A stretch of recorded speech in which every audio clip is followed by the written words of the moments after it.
Alors, avant de commencer et pour une meilleure qualité de ce webinaire, je vous remercie de bien vouloir couper vos micros et caméras. Vous aurez bien sûr la possibilité tout au long de la présentation de poser vos questions ou d'interagir dans le fil de conversation. Et puis, à l'issue de la présentation, nous aurons également la possibilité d'échanger de vive voix si vous le souhaitez. Alors, par ailleurs, je tiens à vous informer également que ce webinaire est enregistré, que vous soyez informés. Et donc, j'ai à mes côtés Marie-Sophie Deladine du groupe Heming, qui est manager pôle qualité de vie et conditions de travail et business development manager RH et qualité de vie et conditions de travail, qui va vous présenter ce 14e baromètre de l'absentéisme et de l'engagement avec un focus sur la région Bourgogne-Franche-Comté. Mais avant de vous laisser la parole, Marie-Sophie, je souhaitais faire quelques propos introductifs. Depuis plus de 14 ans, nos experts se consacrent à l'étude de l'absentéisme en France afin de comprendre ses causes multiples et ses conséquences. Cette étude Heming G2R La Mondiale est basée sur des données consolidées provenant de plus de 3,5 millions de salariés français en CDI, ainsi que l'expérience cumulée au fil des ans. Cette nouvelle édition met en avant l'influence toujours visible du Covid sur l'absentéisme en 2021.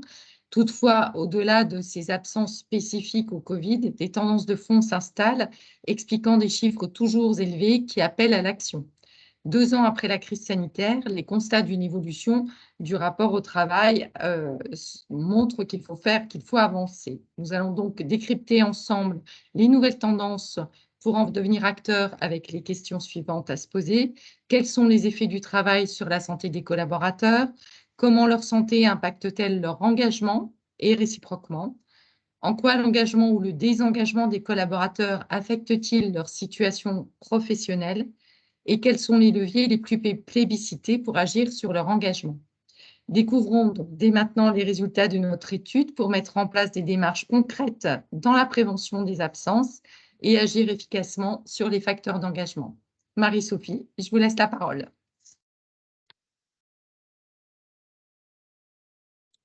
Merci Sylvie, bonjour à tous. Effectivement, nous allons passer un petit moment ensemble pour parcourir les différents résultats, aussi bien quantitatifs que qualitatifs. Effectivement, l'étude, en tout cas le baromètre de l'absentéisme et de l'engagement est basé bien évidemment sur une étude quantitative telle que Sylvie l'indiquait, mais également sur une étude qualitative que l'on a réalisée avec Kantar. Et c'est vrai que c'est important de lier et de pouvoir corréler justement les deux études. Et on va à la fois partager des éléments chiffrés, mais également des éléments plus qualitatifs, notamment sur les leviers, en tout cas les facteurs d'engagement et les leviers à pouvoir actionner. Avant de démarrer, vraiment un petit focus par rapport à quelques définitions et notamment de quoi on parle. Là, on est bien par rapport à un sujet autour de l'absentéisme, c'est-à-dire toutes les absences qui pourraient, tout ou partie, être évitées. Contrairement à l'absence qui, au sein des organisations, ça représente dans toutes les absences pour lesquelles le salarié n'est pas à son poste de travail. Donc, c'est vrai que par rapport aux calculs et aux données que vous allez voir au niveau des indicateurs, on est vraiment sur à la fois un motif d'absence pour maladie, accident du travail, accident de trajet et maladie professionnelle. Ça veut dire que les absences pour congé, pour maternité, paternité par exemple, ne sont pas pris en compte dans ce calcul du taux. Juste pour positionner, c'est classiquement ce que l'on peut observer dans les organisations. Mais voilà, si vous voulez faire un comparatif, comparez en tout cas avec ces motifs-là pour pouvoir vous comparer au niveau national ou au niveau de la région. Alors, au niveau des chiffres nationaux, donc ils sont sortis il y a un petit peu moins d'un mois aujourd'hui. Donc, au niveau national, on est sur un taux 2021 de 6,19%, ce qui est équivalent à 22,6 jours d'absence par salarié. Alors, c'est vrai que comme on peut observer, on est en baisse de 10% à peu près par rapport à l'année 2020. Mais ce qui est important à regarder, ce sont les évolutions dans leur globalité. Et c'est vrai que si on regarde, si on fait un focus par rapport à l'année 2019, on est sur une évolution de plus de 10%. Donc, on reste dans une tendance élevée, même si le Covid est encore présent, mais globalement beaucoup moins que ce qu'il l'était en 2020. Alors c'est vrai qu'on préconise toujours d'avoir bien évidemment, d'avoir des indicateurs à un instant T, mais c'est surtout vraiment l'évolution à regarder. Donc là, on a fait le comparatif par rapport à 2019, mais c'est vrai que dans les organisations que l'on accompagne, on préconise aussi de regarder 2018 pour vraiment avoir 2 années de référence finalement, enfin adossées, 2018-2019. 2020, elle n'est pas à exclure, elle reste très importante à regarder puisque toutes les organisations n'ont quand même pas eu forcément les mêmes tendances, même si on peut avoir une tendance à la hausse au global, pas forcément toujours le cas pour différents secteurs, par exemple. Et puis l'année 2021 versus 2022, puisqu'on va arriver à la fin de l'année 2022 quand même. Donc ça nous permet d'avoir globalement 4 à 5 années de regard et c'est vraiment important. Si je fais un focus sur la région Bourgogne-Franche-Comté, vous pouvez voir que nous sommes sur une tendance un petit peu plus haute que le national, puisque le taux est de 6,70 versus 6,19 au niveau national, ce qui nous amène mécaniquement à un nombre de jours d'absence un petit peu plus élevé, qui est pas neutre, puisque c'est quasiment l'équivalent d'un mois d'absence par collaborateur qui se serait absenté. Par rapport aux évolutions entre 2019 ou 2020, on est voilà, sur les mêmes tendances que le national, rien de particulier en tout cas sur la région. Alors pour justement situer la région, pour vous permettre de situer la région par rapport aux autres régions de France, la région donc Bourgogne-Franche-Comté, donc qui occupe un taux de 6,70 est quand même, vous pouvez voir, hein, on va dire un peu dans une moyenne de ce qu'on peut retrouver dans les autres régions.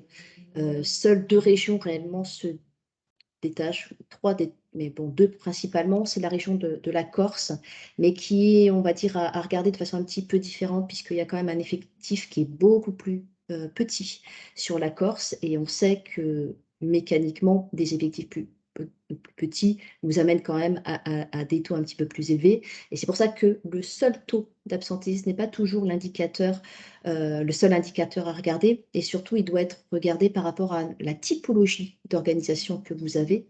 Si par exemple vous êtes beaucoup décentralisé avec des sites qui sont des établissements dont l'effectif n'est pas très important, en deçà de 50, bien évidemment, il faut faire le calcul du taux, mais il y a d'autres indicateurs comme le taux de toujours présent, ramener effectivement à l'équivalent, regarder vraiment la typologie que ça concerne, peut parfois être plus pertinent que le seul taux.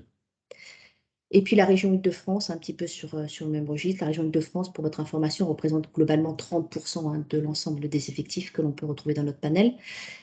Donc voilà, on est effectivement aussi sur une diversité, on va retrouver vraiment tous les métiers et les secteurs d'activité.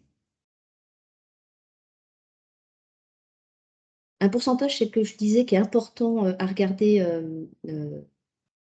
au niveau national, mais également au sein de vos organisations, c'est le taux, alors soit le taux de toujours présent, là c'est vrai qu'on présente le nombre le pourcentage de salariés absents, mais mécaniquement on fait le pendant avec le taux de toujours présent.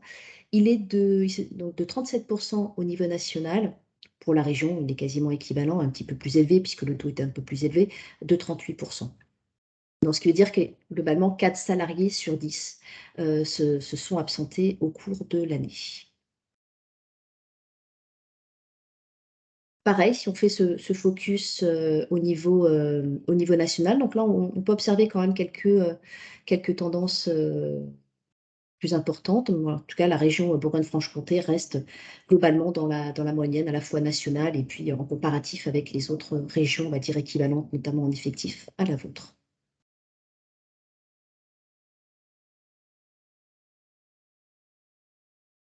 Maintenant, si on regarde un peu plus près les activités, alors comme vous pouvez le voir et c'était déjà le cas, hein, depuis de nombreuses années, là on a fait le recul depuis 2019, mais les secteurs d'activité les plus impactés par l'absentéisme restent la santé et les services. Et à contrario, les secteurs qui présentent, en tout cas le secteur qui présente le moins de taux d'absentéisme est l'industrie et le BTP, qui historiquement, effectivement, c'est aussi le cas. Par contre, si on fait le focus sur la région on va dire, Bourgogne-Franche-Comté. On n'est pas tout à fait quand même, sur la même tendance que le national, puisque vous pouvez observer que c'est vraiment le secteur des services qui, en tout cas, présente le taux le plus élevé, et bien plus élevé que la santé qui est, au niveau national, le secteur qui est le plus impacté. Donc, je ne sais pas si aujourd'hui il y a justement des personnes de ce type de cette activité, mais en tout cas voilà, ça reste quand même une particularité sur la région, par rapport justement à cette tendance. Ce qu'on peut observer aussi, c'est que la tendance elle est, vous pouvez voir à la baisse entre 2020 pardon et 2021, est beaucoup plus faible, également que ce qu'on peut observer, sur les autres, secteurs.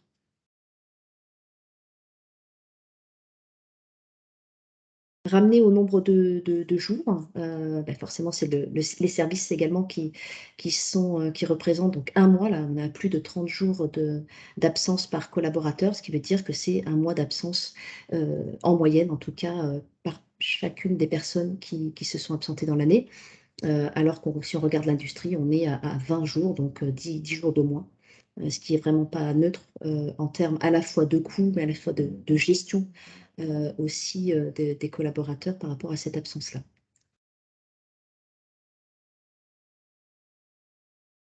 Alors c'est vrai qu'un taux tout seul, il est important encore une fois à regarder dans son évolution, mais c'est vraiment l'ensemble, on va dire, des caractéristiques de votre absentéisme qui est pertinent à regarder. Si on fait un focus par rapport aux durées d'absence, on peut observer que là où on observe la baisse la plus importante, c'est pour les, absences de 8 à 90 jours. Alors sans grande surprise, hein, puisque, c'était quand même majoritairement, on va dire les arrêts liés à la Covid étaient majoritairement, on va dire dans les 8 à 30 jours, parfois au-delà de 30 jours, mais en tout cas beaucoup étaient sur cette durée d'absence. Donc, forcément en 2021, on a quand même eu, alors de par les protocoles qui ont pu, changer également, hein, où on est passé de 14 jours à 7 jours par exemple, on fait, baisser ces éléments, mais également pour les secteurs qui permettent le télétravail, ça a aussi, permis parfois de réduire aussi les jours d'absence, notamment sur les absences courtes. Mais par contre, à contrario, et c'est aussi ce qu'on observe depuis plusieurs années, et qui est, on va dire, parfois, complexe à gérer, pour les entreprises, pour vous, ce sont les absences de plus de 90 jours. Et là aussi, on observe, pour le coup, une hausse, alors pas, effectivement par rapport à l'année 2020, on est quasiment stabilisé, mais par contre une forte hausse par rapport à l'année 2019.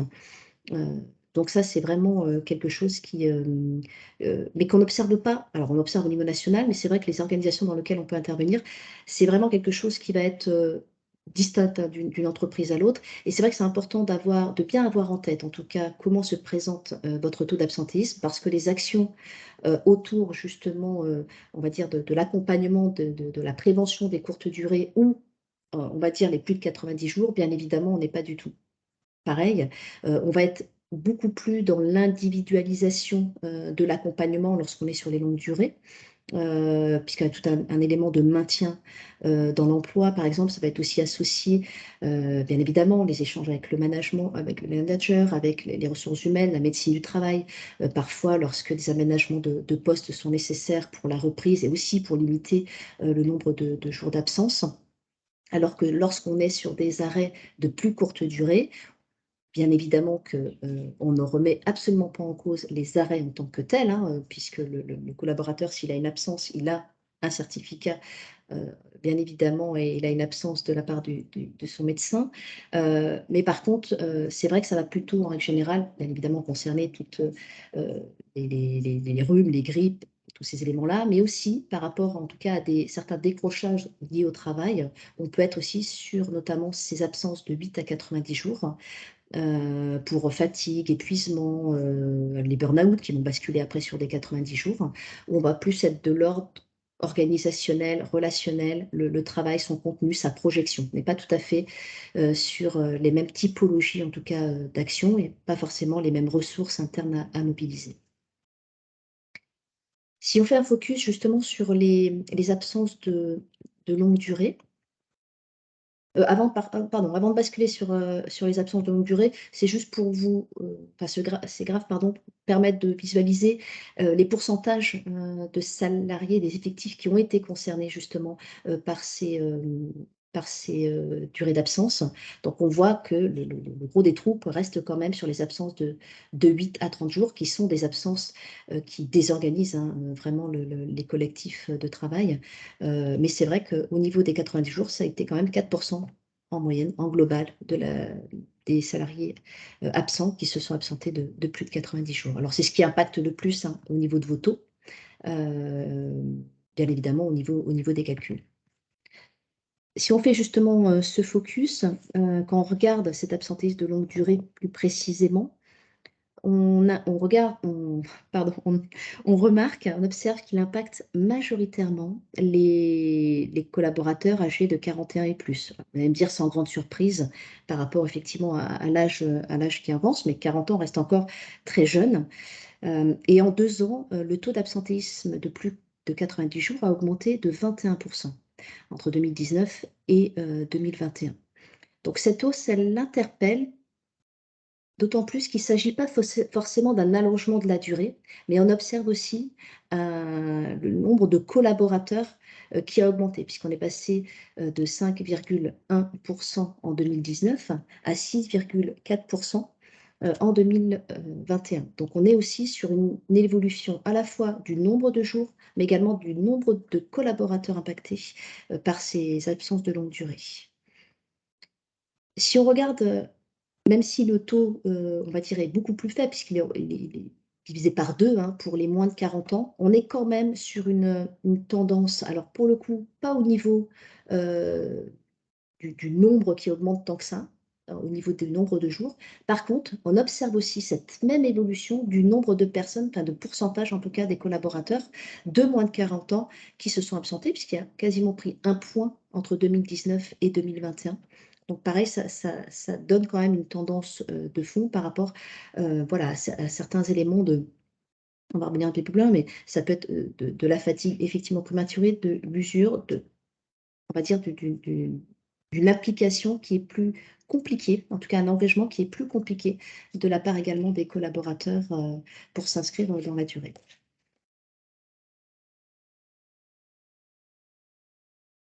Donc le baromètre nous montre que l'âge, on l'a vu juste précédemment, est un facteur déterminant dans l'évolution de l'état de santé, puisqu'on observe que plus l'âge augmente, plus le pourcentage de personnes se déclarant en bonne santé diminue. 81% pour les moins de 30 ans, alors qu'ils sont 72% pour les 41 ans et plus. Et lorsqu'effectivement on fait cet exercice pour les plus de 51, 55, 60, on est également en baisse, on va dire, en diminution par rapport à la déclaration du collaborateur par rapport à la santé. Donc ça suit la tendance, on va dire, de vieillesse, entre guillemets. Donc c'est important aussi de corréler par rapport à votre pyramide des âges, bien évidemment, au niveau de ces éléments. Ce qu'on a pu observer également, c'est que les personnes qui se déclarent en tout cas un état de santé, pas un bon état de santé, se sont globalement absentées. Donc ça, c'est vrai que c'est ce qu'on a pu également observer. Donc pour, on va dire, essayer d'infléchir cette hausse, alors effectivement qui est constante, c'est vrai qu'il semble prioritaire et on sait hein, que les organisations globalement sont inscrites dans cette dynamique, mais vraiment par rapport à une prise en compte de l'état de santé dans la globalité et ne pas avoir peur, bien évidemment, sans trahir le secret professionnel, mais d'ouvrir, on va dire, les échanges avec le collaborateur par rapport justement à son état de santé. Je donne un exemple très concret. Une personne qui aurait une maladie chronique, par exemple, qui nécessite de faire des examens réguliers, par exemple, pas longs, mais en tout cas peut-être tous les mois ou tous les 2 mois, va justement s'absenter. Alors, un coup, va donner un arrêt de travail, enfin, elle va se mettre en maladie. Une autre fois, ça peut être un congé parce que ça sera plus court, mais en tout cas, elle ne va pas forcément oser parler de cela avec son manager, avec effectivement l'entreprise. peut avoir justement un impact, en tout cas, sur les arrêts de courte durée. Donc, c'est toujours très important de pouvoir ouvrir l'échange, le dialogue, donc entre, bien évidemment, le manager de proximité, hein, qui a un rôle extrêmement important dans dans tout ce suivi, ce lien avec le collaborateur. Donc, ce qui est très important aussi par rapport à ce lien, c'est toute la dynamique qui peut se créer, par rapport au le collaborateur qui est absent, sur le maintien du lien pendant l'absence ou et l'entretien de retour aussi, par rapport à cette absence. Alors la loi santé au travail a mis en pla a effectivement positionné, hein, cet élément, là pour les arrêts de plus de 30 jours, hein, par rapport à l'entretien de un rendez-vous, l'entretien de liaison qui a été mis en place, qui permet de pouvoir ouvrir ces échanges, pardon. Et c'est vrai que alors des études antérieures avaient vraiment montré que, les collaborateurs qui bénéficiaient, hein, donc qui s'étaient absentés et qui bénéficiaient de ces dispositifs de maintien du lien et d'entretien de retour, de suivi dans le temps, globalement, permettaient en tout cas de ne pas forcément avoir une absence autre, hem, de rechute, par rapport à cela, ce qui n'était pas le cas pour les, collaborateurs justement qui avaient pas bénéficié de ce type d'accompagnement au retour et notamment lorsqu'on est sur des retours, on va dire de plus d'un mois, 2 mois, 3 mois, voire 6 mois ou plus. C'est vrai que c'est extrêmement important de pouvoir accompagner cela. Alors pour les longues maladies, en règle générale, c'est quelque chose qui est bien préparé, bien réalisé. Pour les absences entre, on va dire 30 jours et 3 mois, on peut observer que c'est quand même moins présent, et pour autant, une absence de 30 jours, ça reste quand même important. Prenons le cas lorsqu'on est en congé, par exemple, donc on va partir 15 jours, 3 semaines, bah, de se remettre vraiment, dedans, c'est parfois un peu plus compliqué. Donc lorsqu'en plus on a été malade, soit parce qu'on a eu un accident de travail ou soit en lien avec une maladie professionnelle ou tout simplement la maladie ordinaire, voilà, le fait de revenir, au niveau du travail, on peut avoir une certaine appréhension. Ça peut être aussi une appréhension par rapport au collectif, comment le collectif va percevoir justement cette absence-là. Ça va dépendre énormément des contextes, voilà, si c'est un contexte neutre, un peu conflictuel, ou autre, bah, ça peut avoir en tout cas une influence assez importante. Donc, voilà, c'est vrai que c'est la loi santé au travail a permis de pouvoir repositionner depuis 2021 cet élément. À voilà, c'est à voir, à questionner comment aujourd'hui justement votre entreprise s'est saisie justement de cette dimension pour pouvoir justement instaurer ces dialogues, ces échanges, encore une fois en toute confiance, toute transparence entre le collaborateur et sans forcément rentrer encore une fois dans le pourquoi la personne s'est absentée d'un point de vue médical, hein, ça ne nous regarde absolument pas. Mais par contre, de pouvoir instaurer l'échange et le dialogue, ça c'est quelque chose qui peut favoriser en tout cas, certaines actions, certains leviers, que l'entreprise, pourrait actionner. Donc comme nous l'avons vu, l'âge, et puis la dégradation de l'état de santé expliquent, en partie cet absentéisme de plus de 90 jours. Mais c'est vrai qu'on a questionné également enfin, auprès de notre étude quantitative avec le cabinet Kantar, les questions du travail. Hem et le travail est également, en tout cas dans les personnes qui ont déclaré les éléments, en cause pour 40 puisque 45 des personnes, qui se sont absentées pour longue maladie mettent en avant des facteurs de type professionnel. Donc quand on dit, les raisons professionnelles, ça peut être pour accident du travail, pour maladie professionnelle, pour épuisement professionnel ou burn-out. Et c'est vrai que par rapport à la dimension d'épuisement professionnel, on a une progression, de 9 points, entre l'année dernière et cette année, ce qui est pas neutre, hein, à peu près 10 points en une année, et ça touche, on va dire toutes les catégories. Alors un petit peu plus, pour les 41 ans et plus, mais pour les collaborateurs de moins de 40 ans, c'est aussi, une dimension qui a été, fortement, mise en avant. Alors par rapport à ces, il y a des profils, hein, un peu plus exposés par rapport à ces, pour ces raisons professionnelles et on va dire un des profils qui nous a quand même interpellés, c'est la population des managers puisque, 3/4 à peu près 3/4 des managers qui se sont absentés de plus de 3 mois, l'ont été pour, épuisement professionnel. Donc on voit toute l'importance. Alors c'est vrai que depuis 2 ans, c'est un profil qui a été fortement, mobilisé. mais on avait déjà une petite tendance précédemment. C'est pas le Covid qui a tout fait, la crise en tout cas qui a fait ces éléments-là, mais ça a eu vraiment un effet accélérateur. Donc voilà, on sait l'importance de ces personnes pour justement toute la dimension organisationnelle, le relationnel, faire vivre le collectif, accompagner individuellement au développement des compétences. Enfin, il y a énormément de sujets qui effectivement sont importantes en tout cas pour la dynamique d'équipe et pour le développement individuel, personnel, qui passent plus ou moins en tout cas par le management. Donc il y a tout cet accompagnement managérial qui effectivement est parfois alors pas forcément à augmenter, mais à peut-être orienter par rapport justement aux nouvelles attentes des collaborateurs par rapport à ces questions-là. Donc c'est vrai qu'elle doit toujours poursuivre finalement les actions, puisque les actions, les entreprises, vous en faites beaucoup sur tous les sujets, mais c'est voilà, c'est voir comment effectivement, travailler sur cette notion. Ça peut être le risque physique, hein, sur les conditions de travail, l'organisation de travail, mais aussi sur la partie risque psychosocial, sur toutes les dimensions de reconnaissance, comment justement la reconnaissance est mise en avant, et on ne parle pas que de reconnaissance financière. Sur le lien social, comment est-il, possible aujourd'hui dans la structure? On sait que certains métiers, en tout cas pour certains métiers, ou certaines organisations, c'est plus compliqué parce que finalement, on se voit peu. Je prends l'exemple des transports, transports de voyageurs par exemple. Si on est conducteur de bus, le collectif est assez réduit puisque finalement, je vais faire ma tournée, j'ai un début de poste, j'ai une fin de poste, mais au sein de mon activité, je suis solo. Donc, comment l'entreprise peut effectivement animer ces éléments de lien?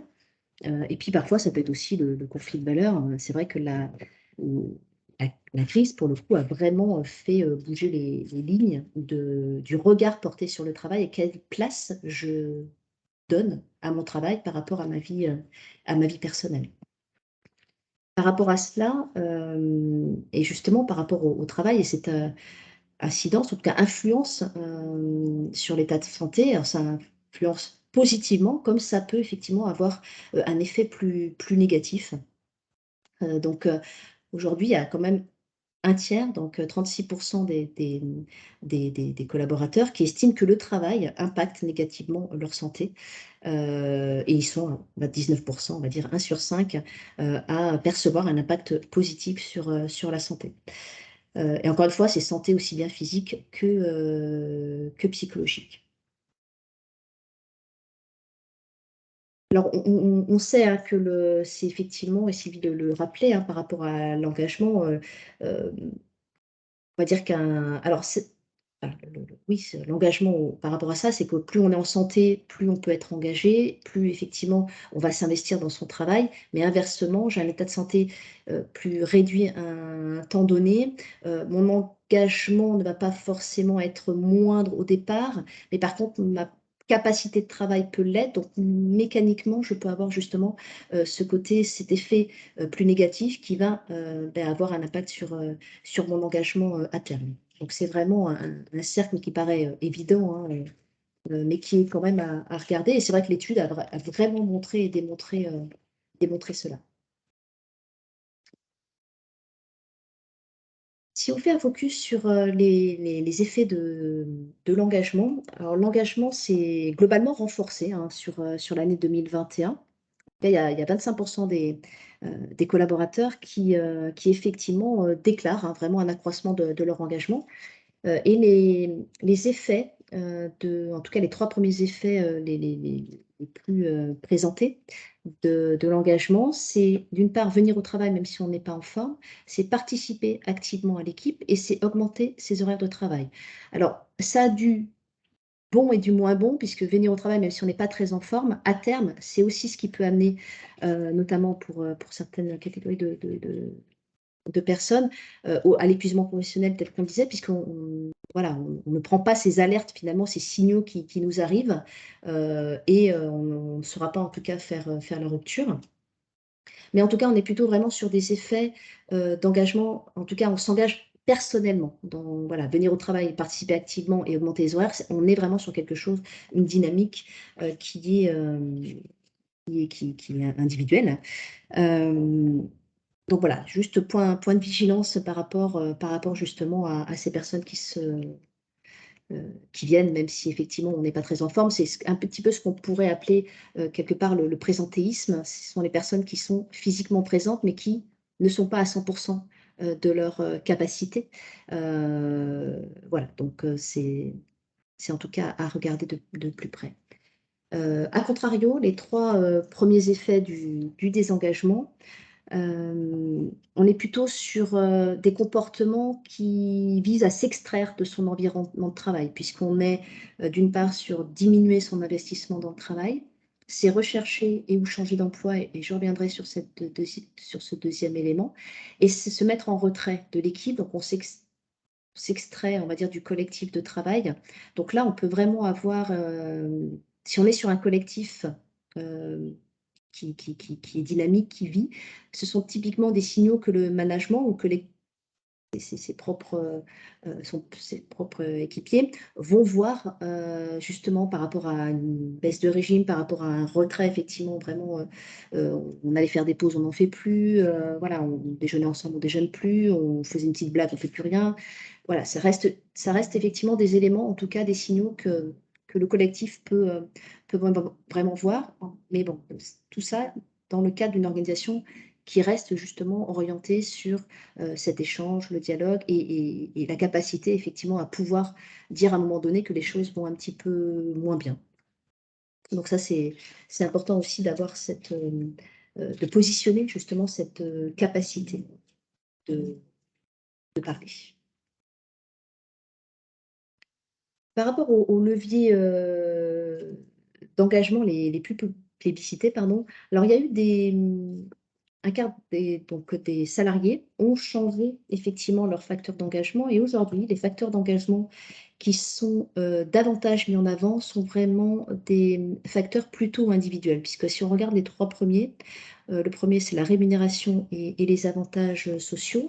Le deuxième, l'équilibre de vie pro et vie perso, et là clairement la crise, que ce soit pour le premier, la crise Covid et la crise financière, l'inflation qu'on peut vivre, impacte forcément par rapport aux deux premiers facteurs. Et puis l'autonomie, donc c'est très intéressant d'avoir l'autonomie en troisième. Alors, l'autonomie ne veut pas dire indépendance, hein, c'est vraiment cette volonté d'être plus responsabilisé dans son environnement. En quatrième et cinquième, on va retrouver les conditions de travail et les relations au travail.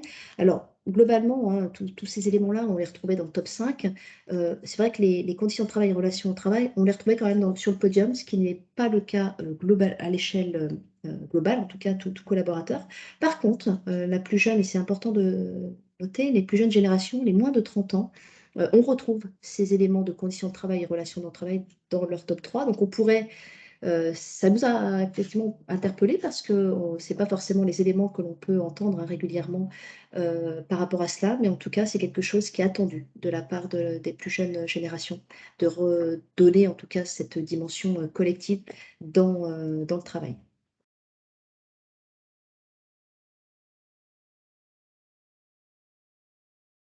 Ce qu'on peut également noter, c'est, alors ce qu'on avait noté l'année dernière déjà, c'est que de nombreux collaborateurs souhaitaient une évolution de la situation professionnelle, soit changer d'activité, soit changer vraiment de métier complètement, ou changer d'entreprise.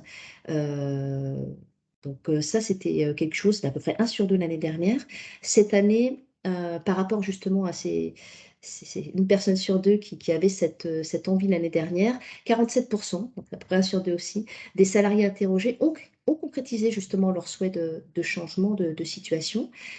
Et cette année, on est sur une tendance un petit peu plus faible, mais reste quand même 43% des salariés qui ont été interrogés en début d'année qui souhaitent aussi changer de situation professionnelle. On le voit, hein, de toute façon, c'est complètement en lien avec la dimension d'attractivité hein, au niveau des entreprises, de recrutement bien évidemment associé, de onboarding dans la foulée qui sont vraiment des éléments,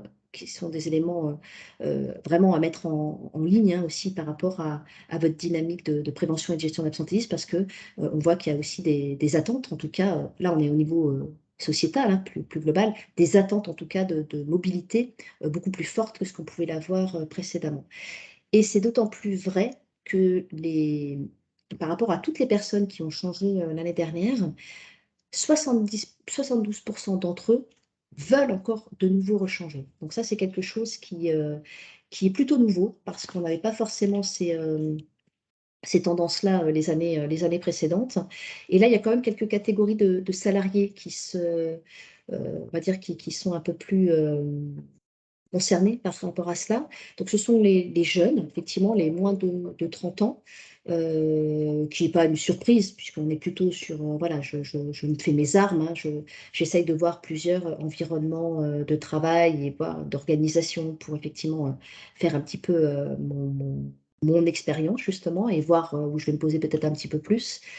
Il y a également le secteur du commerce. Alors ça, c'est quand même très, très lié à la crise Covid, hein, qui effectivement, c'est un secteur, en tout cas, enfin, individuellement, les collaborateurs ont été impactés puisque voilà, des ventes moindres veut dire une rémunération qui est beaucoup plus faible, en tout cas pour beaucoup d'entre eux. Donc ça, en tout cas, donner d'autres vocations, d'autres ouvertures.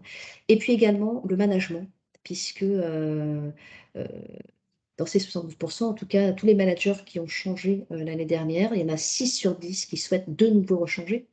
Alors souvent, ces changements, hein, que ce soit management notamment management, c'est que souvent les changements ont été rapides et effectivement dans une dynamique. Mais ce qu'il faut noter, c'est que ces changements ne font plus peur finalement. On l'a fait une fois, on peut le refaire.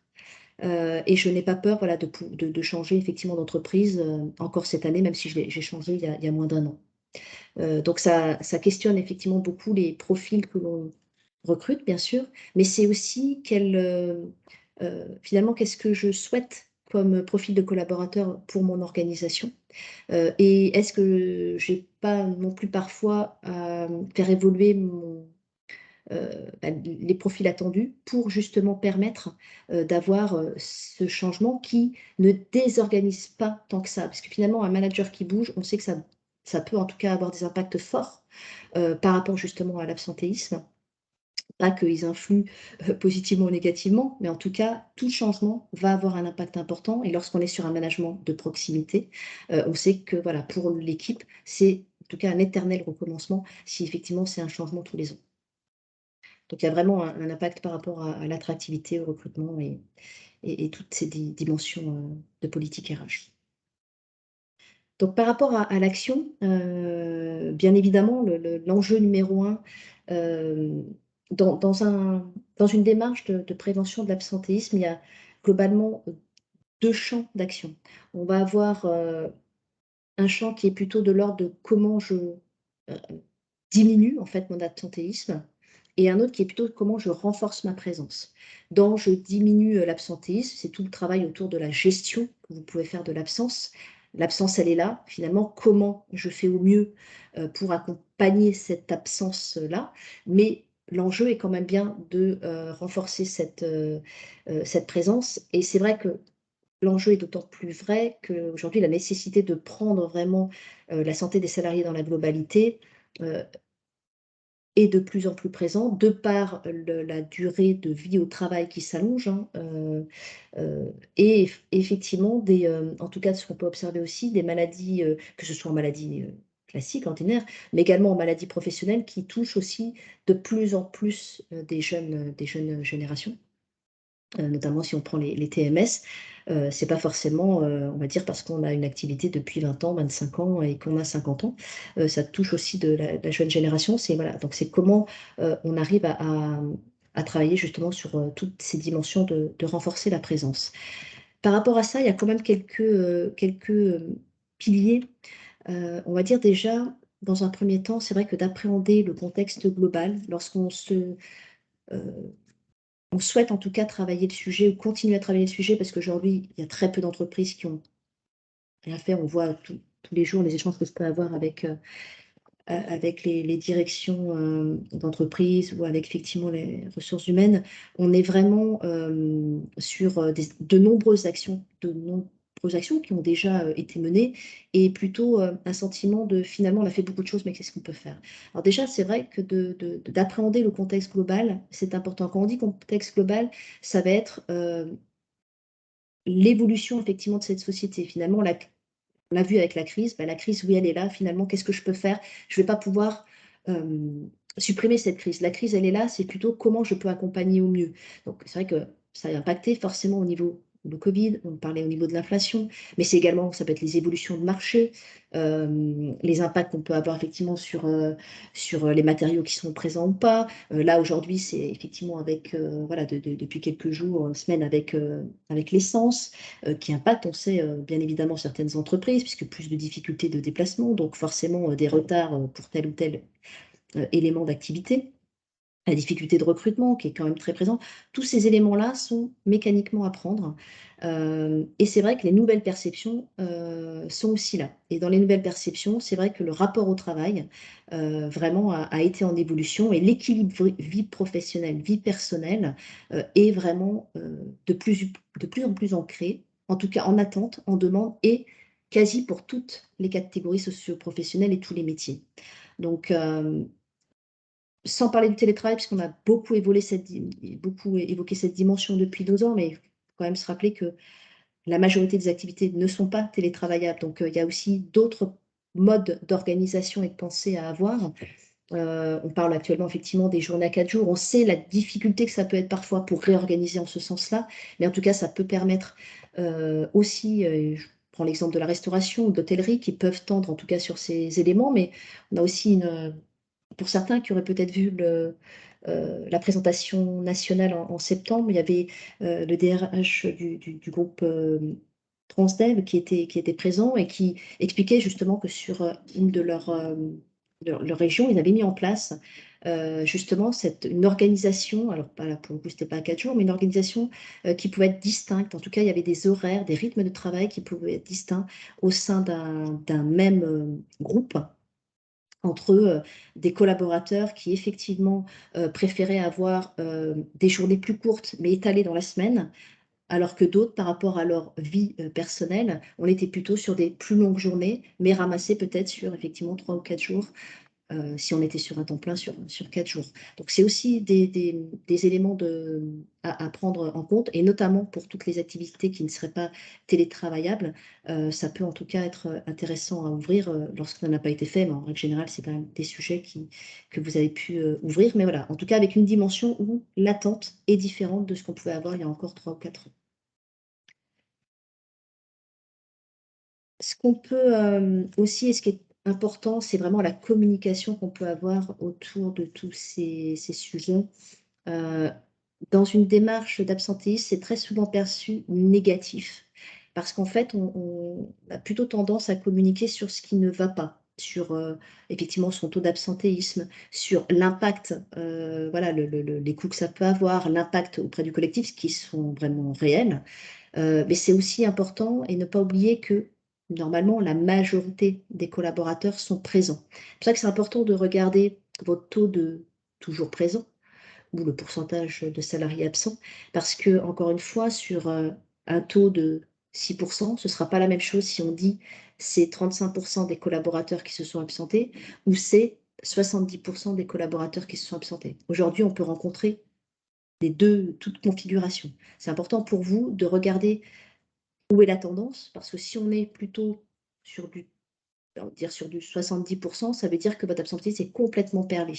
Donc on n'est pas du tout sur les mêmes leviers. Les facteurs, les causes qui amènent à cet absentéisme, souvent sont plus de l'ordre de l'organisationnel, du relationnel, du côté travail en lui-même, le rythme de travail, le sens que je peux donner à mon travail. Voilà, on est plus sur ces tendances-là. Ce qui est moins vrai lorsqu'effectivement on est sur des pourcentages, plus faibles, d'absents. Donc ça, c'est un point à regarder et puis après il y a vraiment finalement, qu'est-ce qu'on fait pour les présents et comment on accompagne, et comment on valorise la présence, et on renforce la présence au travail.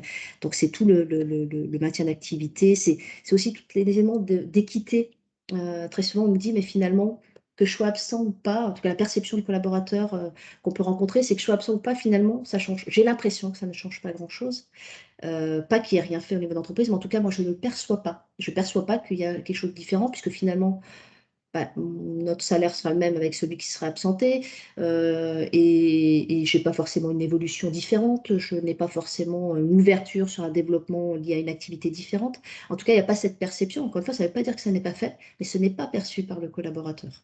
Et on sait toute l'importance de la perception sur ces sujets-là, puisque ça touche bien évidemment à l'humain. Donc, il faut arriver justement par rapport à accompagner les présences, c'est vraiment satisfaire, hein, cette dimension individuelle, hein, qu'on a vu dans les facteurs d'engagement était très fortement publicité. Ça peut être justement le cas par rapport à des managers ce sont des leviers, hein, pour les managers de proximité, typiquement pour pouvoir satisfaire on donnait l'exemple tout à l'heure de pouvoir voilà, ajuster certains horaires parfois, voilà, pour faciliter en tout cas telle ou telle démarche. Il faut en tout cas que ça devienne, et il faut trouver des actions qui permettent justement ce levier, on peut dire au plus près du terrain, donc à la fois par rapport au management de proximité, mais également bien évidemment sur toute la politique de développement, ou de polyvalence que l'entreprise aurait par rapport à cela. Hem La dimension de reconnaissance aussi, c'est comment on reconnaît. Encore une fois, il y a l'élément financier, mais le côté financier, on est content et il faut satisfaire cette dimension-là. On est content quand on a une augmentation, on est content quand il y a une prime, mais en tout cas, ça ne reste pas dans le temps. Donc il faut vraiment arriver à trouver des leviers qui permettent justement d'avoir cet engagement, dans la durée, et ce qui nécessite, si je bascule sur le troisième point, à vraiment, revenir à certains fondamentaux. Alors des évidences, hein, que je vais vous dire, ça c'est sûr pour beaucoup d'entre vous, mais c'est vraiment de prendre en compte son environnement de travail, puisqu'encore une fois, votre environnement de travail n'est pas le même que celui du voisin, parce que, bah, vous n'avez pas forcément la même activité, et même à activité similaire, vous avez une organisation qui vous est propre, vous êtes plutôt au départ culturellement sur une entreprise familiale, ou au contraire sur un groupe international. Heu, voilà, vous avez une organisation, un rythme de travail qui vous est propre, avec des marchés qui sont plutôt, on va dire en proximité, ou alors encore une fois, plutôt à l'échelle de la France ou à l'international. Ça ne va pas amener, ou en tout cas, les mêmes réflexions, et forcément amener les mêmes enjeux. Mais dans tous les cas, ce qui est sûr, c'est que sans l'engagement de la direction, il ne se passera pas grand-chose. Alors, aujourd'hui, toutes les directions ont bien conscience que ça a un impact, mais comment on s'approprie réellement le sujet et comment je le décline auprès de mon management, direction, de production, si je suis en industrie ou autre, comment je le traduis, dans mon propre projet d'entreprise. Que ça devienne un projet commun à tous. C'est pas très souvent on l'entend, mais c'est un projet de direction. Non, c'est un projet de tous, puisque moi, collaborateur, si j'ai mon collègue qui est absent, ça va m'impacter directement, puisque je vais forcément en partie récupérer, son travail, même si on fait appel à l'intérim, ou effectivement à des personnes en CDD, j'ai quand même un impact mécaniquement, parce que soit je dois accompagner la nouvelle personne qui arrive, mais un temps en tout cas, je vais à minima récupérer de toute façon un petit peu le travail, pour maintenir justement cette activité. Donc il y a toute cette dimension-là. C'est, mobiliser bien évidemment tous les niveaux, hiérarchiques, également les partenaires sociaux. Pareil, on préconise que dans toutes les démarches, ils soient associés. Alors, même si effectivement on peut avoir des éléments de tension, hein, avec, les partenaires, ça peut arriver, mais en tout cas, c'est important de responsabiliser chacun dans son rôle, et les partenaires sociaux ont aussi un rôle à jouer par rapport à cette dimension-là. Et puis surtout, un point vraiment de vigilance, c'est maintenir les éléments dans la durée. En fait, ce qu'on peut observer, c'est que, hem, très souvent, je dis dans ce type de démarche, alors que ce soit lié à l'absentéisme, mais ça peut être la même chose lorsqu'on met en place une démarche de santé-sécurité au travail, ou tout autre, sujet RH, on va démarrer par un projet, mais je dis toujours: «Le projet va permettre de structurer, cadencer, cadrer et mettre sur les et lancer quelque chose, et lancer la dynamique». Mais par contre, on rentre dans une démarche, et la démarche, pour elle n'a pas de fin, parce qu'en fait, c'est une démarche qui doit complètement s'inscrire dans le projet, de l'entreprise, qu'on soit un groupe ou qu'on soit un monosite, ça doit vraiment s'inscrire dans les projets d'entreprise. Il ne faut pas que ce soit un sujet qui soit à côté, mais un sujet complètement aligné avec tous vos autres enjeux RH. On l'a vu, ça touche aussi bien le recrutement, ça touche aux éléments salariaux, ça touche à la partie santé-sécurité, ça touche à l'organisation. Donc tous ces éléments-là, c'est la vie de l'entreprise, donc il faut que ça puisse percevoir de cette façon-là au niveau des équipes. Et c'est vrai qu'il faut se dire comment je le suis, qu'est-ce qui va me permettre de le suivre dans le temps. Et encore une fois, quels sont finalement les indicateurs de suivi. Je ne parle pas des indicateurs de résultats, du taux ou du pourcentage d'absents ou du turnover, toutes ces données RH qui sont à disposition, qui sont importantes à avoir, mais à corréler justement avec tout ce qu'on a évoqué et plein d'autres sujets aussi. Mais c'est surtout comment je suis l'évolution, comment je montre que justement on avance sur cette dimension et qu'on avance ensemble. Alors bien évidemment, il y a des profils, on va dire, vraiment phares, comme le management, on l'a déjà évoqué, sur lequel ce sont des piliers extrêmement importants sur lesquels s'appuyer, mais il y a bien évidemment la médecine du travail, où voilà, c'est parfois un peu plus compliqué pour certains que d'autres avec les services de médecine du travail parce que peu finalement la disponibilité. Donc c'est comment on fait autrement pour toujours justement maintenir cet accompagnement. Donc voilà ce qu'on voulait vous partager aujourd'hui par rapport au temps qui nous était imparti. N'hésitez pas à, effectivement, pouvez retrouver tous les chiffres au niveau national dans l'étude que vous pouvez télécharger sur notre site internet. Et sinon, n'hésitez pas à poser vos questions. Je serai ravie d'y répondre. Alors, j'ai pas vu si dans le chat il y a eu des éléments, puisque en présentation, je n'avais pas les. Il n'y a pas eu de questions, il n'y a pas eu de réaction, Marie-Sophie, mais peut-être que ça va venir. En tout cas, n'hésitez pas à prendre la parole. Vous pouvez ouvrir votre micro sans aucun problème. Alors, on nous demande le lien pour avoir les chiffres. Donc, je pense pour avoir les Alors, chiffres du baromètre. c'est vraiment sur, oui, c'est Oui, www.emi.fr. De toute façon, la présentation va certainement vous être adressée, enfin la présentation de ce jour, merci. va certainement vous être adressée et vous retrouverez en dernière page ces éléments. J'avais une question, Marie-Sophie, peut-être que ça va lancer Oui, d'autres questions. On a vu qu'il y avait 72% des collaborateurs qui avaient changé de situation professionnelle, qui en avaient rechangé en 2021. Moi, ce que je voulais savoir, c'est est-ce qu'on sait si dans ces collaborateurs, certains d'entre eux sont revenus au secteur d'activité initial qu'ils avaient quitté? alors, il y en a, j'ai pas la donnée exacte, mais oui, on peut avoir les allers-retours, entre guillemets. Tout à fait, c'est des choses qu'on peut observer. Alors, ça peut arriver dans sa propre entreprise, hein, parce qu'on ne part pas Oui, forcément, on peut partir en très bons termes, et à un moment donné, voilà, on se sépare un temps et puis on revient. Mais dans le secteur d'activité, oui, c'est quelque chose. Alors après, ça dépend beaucoup du secteur initial. Là où on a vu quand même des gros changements, ça peut être, on a vu dans le commerce, mais sinon, c'est tout ce qui va être restauration, hôtellerie. On a eu quand même beaucoup de mouvements, mais c'est assez classique, on va dire. C'était vraiment à l'échelle de la société. Sinon, c'est plutôt changement dans une autre entreprise, on va dire, à activité similaire. d'accord, merci. Je ne sais pas, est-ce qu'il y a d'autres questions? Vous avez le droit d'interagir même Ah oui, hors sans antenne, aucun problème par rapport à, voilà, à ça votre. animera le Alors débat. par rapport, voilà, par rapport à l'enregistrement, peut-être que ça peut freiner certains. Ne vous inquiétez pas, cette partie-là qui ne sera pas du tout diffusée au niveau des parties questions. Je préfère le dire parce que parfois, voilà, on ne veut pas Oui, c'est forcément vrai. donner ses propres éléments.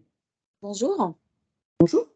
Bonjour, Une je ne sais question, pas. vous nous avez présenté, ce que ça représentait, cet absentéisme en termes de nombre de personnes et de jours. Est-ce que vous avez des, indicateurs à nous donner sur le coût, que ça représente peut-être en masse salariale pour l'entreprise ou un autre indicateur chiffré? Ou alors à partir du moment où l'employeur se met dans une démarche de prévention, est-ce qu'on sait évaluer ce que ça lui permet de diminuer en nombre de jours d'absentéisme ou en nombre de salariés, absents? Alors, plusieurs choses. Alors déjà, effectivement, l'indicateur qui est important pour vous à suivre, mais je n'ai pas cité, mais c'est finalement, ça représente quoi en équivalent temps plein chez vous? C'est beaucoup plus parlant en règle générale comme indicateur à communiquer justement, et ce qui permet aussi mécaniquement déjà de faire ramener à la masse salariale, de pouvoir du coup mettre un chiffre. Euh, alors, on va dire les études précédentes, on avait fait des études précédemment sur la dimension coût.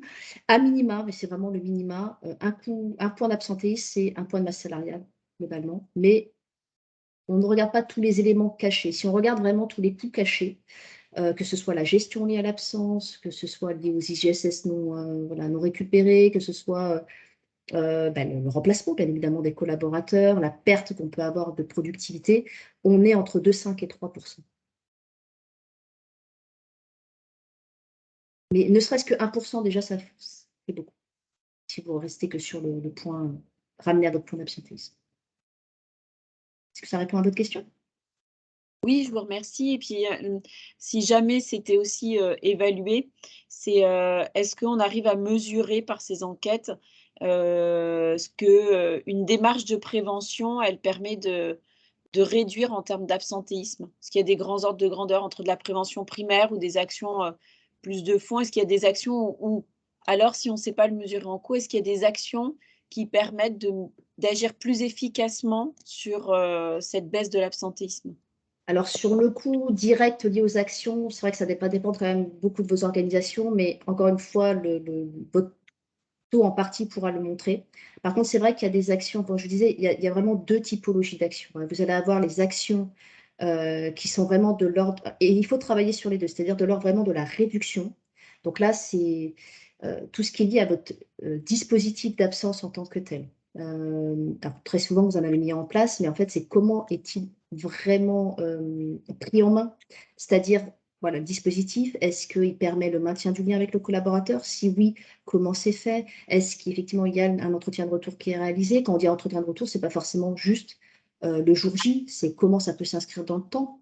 Alors oui, si on a été absent peut-être que 7 jours, voilà, mais si on est absent, 2 mois, je m'assure effectivement au retour, mais peut-être que je peux avoir enfin, c'est pas peut-être, je dois avoir un suivi, quelque temps après et surtout selon tiens, le motif, hein, de cette absence. Si c'est action de travail, par exemple, il y a toute cette dimension-là aussi, on va dire de donner reconfiance parfois aux collaborateurs par rapport à ces éléments. C'est tous les échanges qui permettront de faire cela. En tout cas, le dispositif en lui-même est extrêmement important et un dispositif, il vous est propre parce qu'en fait, il faut que votre dispositif soit en lien avec vos caractéristiques d'absence. Encore une fois, je ne dirais pas la même chose à une entreprise qui, a vraiment, on va dire sa problématique, c'est vraiment la courte absence, à une entreprise où la majorité de son absentéisme va, c'est-à-dire que le pourcentage de personnes absentes est plutôt sur la longue maladie. On n'est pas du tout sur les mêmes leviers. Pour autant, il faut que vous ayez un dispositif qui corresponde en tout cas à votre typologie. Donc ça, c'est une première chose.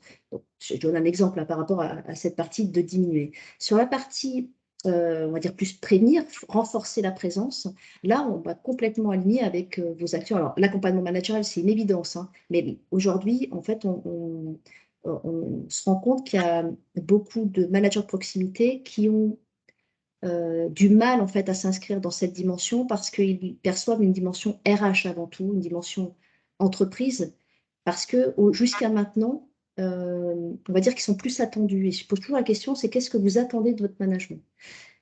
Et très souvent, on est plutôt sur le manager proximité. Souvent, il a évolué parce que c'est un bon technicien ou c'est en tout cas un bon technique qui connaît très bien son métier. Il va pouvoir accompagner dans le métier. Mais sur la dimension managériale et accompagnement managérial, parfois c'est un petit peu plus difficile. Donc, il faut repositionner l'attente que vous avez du management sur ces questions d'absentéisme. Et c'est pour ça que tous ces éléments d'échange, de lien, qui est un des premières actions, hein, quand même managériale, elle est importante en fait à faire. C'est comment j'arrive à faire ce lien-là, mais un lien qui va être un lien de proximité. On voit, hein, les équipes qui ont un lien de proximité, globalement, fonctionnent beaucoup mieux et ont beaucoup moins d'absentéisme. Donc ça, mais en tout cas, il faut, c'est juste un exemple, mais ce type de sujet est important. Sur la dimension d'organisation du travail, en fait, souvent ce qui remonte, c'est et l'organisation, alors dedans, ça peut être le rythme de travail, ça peut être les horaires de travail. Aujourd'hui, une entreprise ne doit pas avoir peur à questionner cette dimension-là. Parce que on voit, encore une fois, les attentes ont énormément évolué de la part des collaborateurs. Et aujourd'hui, ça a amené au fait qu'on a moins peur de changer et que le marché aujourd'hui permet cela, il ne faut pas l'oublier non plus. On a plus de facilité à changer d'entreprise maintenant que ce que ça l'était il y a 3 ans. Donc, on va sauter le pas. Et donc, il faut, et si effectivement on est quand même sur une problématique autour de ça, ne faut pas avoir peur d'ouvrir la porte, même si on pense que ça va être compliqué chez nous, parce qu'on est on est posté. On a des contraintes liées à transporteur, par exemple, où notre marché il est d'une telle façon que forcément mes horaires, ça peut être que comme ça ou comme ça. C'est quand même à re-questionner pour voir si en tout cas il n'y a pas une possibilité d'avoir un fonctionnement qui permette de réguler tout ça. Je donne juste un exemple. En tout cas, c'est des vrais, c'est des vraies actions très perturbantes, en tout cas pour une entreprise. Mais aujourd'hui, on est quand même sur ces niveaux-là parce que des actions autour de questionner l'engagement, il faut le faire tout le temps parce que ça bouge, vous voyez bien, ça bouge. Donc, les études qui ont été faites il y a 2 ans ou il y a 3 ans maintenant ne donnent pas les mêmes résultats. Mais en tout cas, ce sont des choses que globalement, vous avez déjà menées, donc c'est important de pouvoir continuer dans cette durée. C'est l'accompagnement autour des risques psychosociaux. Mais encore une fois, sur la dimension reconnaissance, autonomie du travail, ramener en fait par rapport réellement quelles sont vos propres causes et quels sont les facteurs d'engagement que vous avez au sein de votre organisation. Ça, il faut arriver à pouvoir les détecter parce que les actions qu'il faut que vous mettiez en place pour pouvoir justement permettre en tout cas d'influer sur le taux d'absentéisme doivent complètement correspondre à ça. C'est pour ça qu'on n'y a pas vraiment à copier-coller. On sait qu'il y a des actions qui sont plus... Voilà, on sait qu'un bon dispositif de maintien du lien, d'entretien de retour a une vraie efficacité.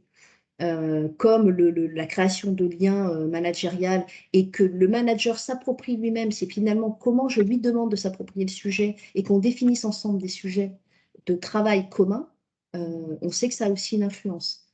Mais ça doit se faire dans la culture et la maturité de votre entreprise. Très bien, on vous remercie pour Merci tous ces beaucoup. éléments. Oui, il y avait une question un peu similaire de Frédéric. Quelles sont les solutions majeures apportées à l'absentéisme? Vous y avez répondu, Marie-Sophie, à l'instant. D'accord. Est-ce qu'il y a d'autres questions? N'hésitez pas. On est là pour ça. N'hésitez pas.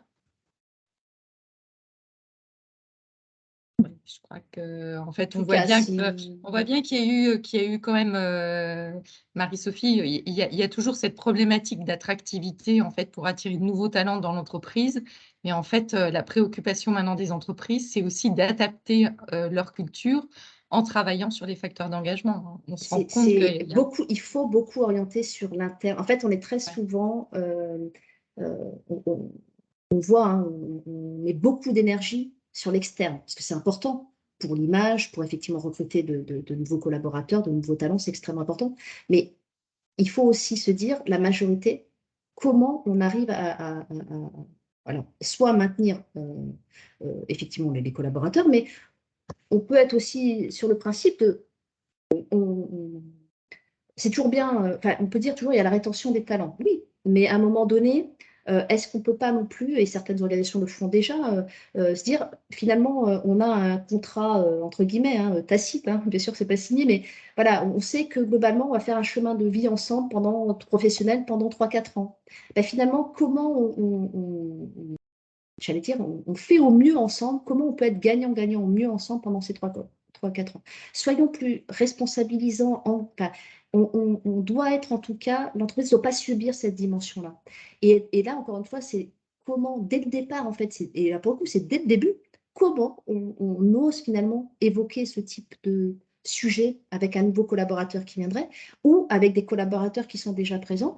Encore une fois, une entreprise, elle ne pourra pas toujours satisfaire parce qu'on ne peut pas faire 50 polyvalences différentes, on est parfois mono-activité, donc forcément, c'est plus limité. Ça veut dire que les actions, elles ne vont pas être de l'ordre de comment je vais développer une nouvelle activité parce que je ne peux pas, mais comment je donne toujours envie aux collaborateurs de maintenir mon activité, ben, ça va être sur des choses un petit peu plus périphériques. Mais là, pour le coup, c'est vraiment important à un moment donné de poser ce cadre avec les présents pour justement ne pas, ben, on va dire, perdre l'attractivité que les présents ont encore.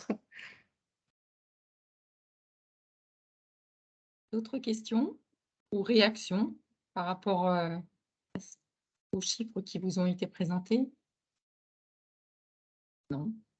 Bon, mais écoutez, Marie-Sophie, il me reste à vous remercier vraiment pour cette présentation très, très, très intéressante.